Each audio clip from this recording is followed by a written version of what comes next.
Hello दोस्तों, स्वागत है आपका आपके अपने चैनल सोच पर प्रहार में। मैं हूं सनी शर्मा और आज की इस वीडियो में हम एक बहुत ही कॉमन प्रॉब्लम पर बात करने वाले हैं। जैसे कि आपको टाइटल देखकर पता चल ही गया होगा, आज हम बात करने वाले हैं पड़ोसियों की, क्योंकि एक बहुत ही आम प्रॉब्लम है।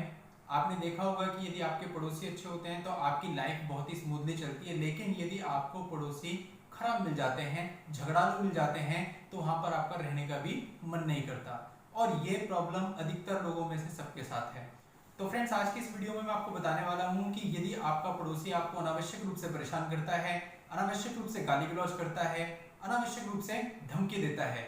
या फिर उसने किसी तरह से आपका मार्ग रोका हुआ है, अवरुद्ध कर रखा है, यानी कि आप जहां से निकलते हैं वहां से निकलने में उसके कारण आपको दिक्कत होती है, या फिर आपके घर की नाली बंद कर रखी है जिस कारण से आपका पानी निकल नहीं पाता, या फिर उसने सड़क के ऊपर कुछ ऐसा कंस्ट्रक्शन मटेरियल डाल रखा है जिसकी वजह से आपको और आपके वाहनों को वहां से निकलने में असुविधा होती है,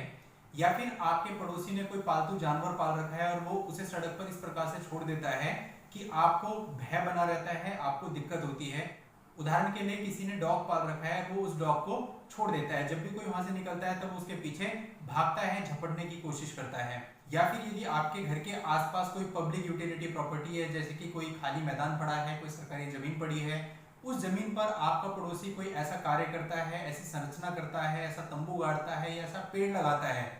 जिससे आपको किसी भी तरह की असुविधा होती है।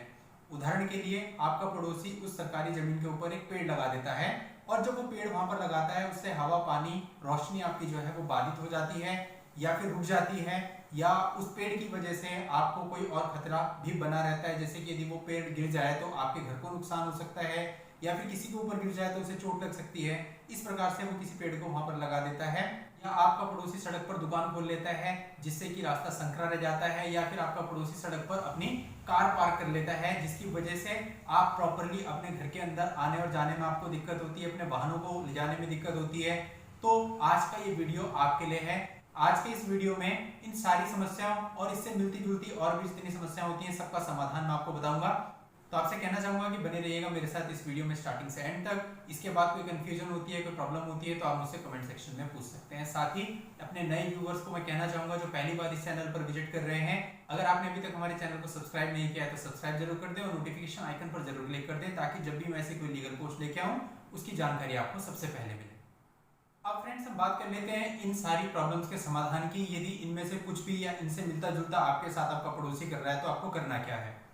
आपको सेक्शन 133 ऑफ सीआरपीसी में एसडीएम को एक एप्लीकेशन लिखनी, एक दरख्वास्त लिखनी है, और उसके अंदर आपने पूरा वर्णन करना है कि किस प्रकार से आपका पड़ोसी आपके साथ क्या कर रहा है। जैसे कि उसने पालतू जानवर छोड़ रखा है तो आप उसके विषय में लिखेंगे, आपकी नाली रोक रखी है तो उसके विषय में लिखेंगे, किसी पब्लिक यूटिलिटी प्रॉपर्टी पर वो कोई संरचना कर देता है तो लिखेंगे कि वो पब्लिक यूटिलिटी प्रॉपर्टी का जो प्रयोग है वो अपने निजी लाभ के लिए कर रहा है और उससे आपको क्या नुकसान हो रहा है वो भी आप उसमें मेंशन कर देंगे। अब जब आप ये एप्लीकेशन एसडीएम को देते हैं और उसमें धारा 133 सीआरपीसी का हवाला होता है तो एसडीएम थाने से रिपोर्ट मंगाएगा और पुलिस को ये प्रॉपर आदेश पारित करेगा कि वो मौके पर जाएं और मौके पर जाकर देखें कि वाकई ही पड़ोसी ने ऐसा कोई कार्य कर रखा है, किसी की नाली रोक रखी है या कोई ऐसी संरचना कर रखी है, या फिर किसी पब्लिक यूटिलिटी प्रॉपर्टी पर पेड़ लगाया हुआ है जिससे कि पड़ोसी को नुकसान हो रहा है, तो उस बाधा को तुरंत जाकर के हटा दें। तो पुलिस मौके पर आएगी, देखेगी अगर वास्तव में पड़ोसी ने कुछ ऐसा किया हुआ है, कोई विस्फोटक पदार्थ रोड पे रखा हुआ है या कोई कंस्ट्रक्शन मटेरियल रखा हुआ है,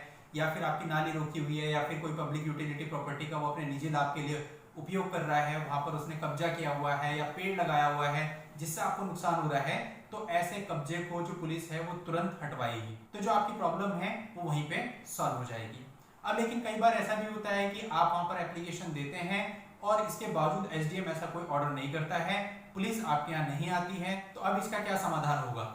तो ऐसे में आप अपने पड़ोसी के खिलाफ दीवानी मुकदमा भी फाइल कर सकते हैं। दीवानी मुकदमे से निश्चित तौर से आपकी ये समस्या सॉल्व हो जाएगी। इसके साथ साथ यदि कोई पड़ोसी आपको धमकाता है या आपके साथ गाली गलौज करता है तो गाली गलौज करने पर आप आईपीसी के सेक्शन 504 में और धमकाने पर आईपीसी के सेक्शन 506 में उसके खिलाफ एफआईआर दर्ज करवा सकते हैं, या फिर कोर्ट में जाकर किसी वकील से मिलकर एक कंप्लेंट केस भी उसके खिलाफ दर्ज करवा सकते हैं। इसके साथ साथ यदि पड़ोसी आपके साथ गाली गलौज करता है, अपशब्द करता है और ऐसा वो सबके सामने करता है तो इससे आपकी मानहानि होती है, तो आप मानहानि का केस भी सेक्शन 499 ऑफ आईपीसी में अपने पड़ोसी पर करके उससे कंपनसेशन वसूल सकते हैं और उसे सजा भी दिलवा सकते हैं। तो दोस्तों इस प्रकार से आपके पास बहुत सारे ऑप्शन हैं। यदि आपका पड़ोसी आपको परेशान करता है तो आप धारा 133 के अंतर्गत एसडीएम को एप्लीकेशन देकर उस पर कार्यवाही करवा सकते हैं। यदि वहां से कार्यवाही नहीं होती तो आप एक दीवानी मुकदमा यानी कि सिविल सूट फाइल कर सकते हैं और अपने पड़ोसी पर कार्यवाही करवा सकते हैं। और इसके अलावा गाली गलौज के लिए 504 आईपीसी और धमकी के लिए 506 आईपीसी में आपराधिक मुकदमा भी दर्ज करवा करके उसको सजा दिलवा सकते हैं। और सेक्शन 499 ऑफ आईपीसी में मानहानि का आपराधिक मुकदमा डाल के भी उसको सजा दिलवा सकते हैं और उससे कंपनसेशन भी वसूल कर सकते हैं। तो दोस्तों मैं उम्मीद करता हूं कि पूरा वीडियो देखने के बाद अब आपको समझ में आ गया होगा कि आपको क्या स्टेप लेने हैं और आपकी दुविधा बहुत हद तक समाप्त हो गई होगी। तो दोस्तों ये थी आज की इन्फॉर्मेशन। ऐसी इन्फॉर्मेशन मैं आपके लिए लगातार लाता रहूंगा। आज के लिए इस वीडियो में बस इतना ही। Thank you for watching. Bye bye.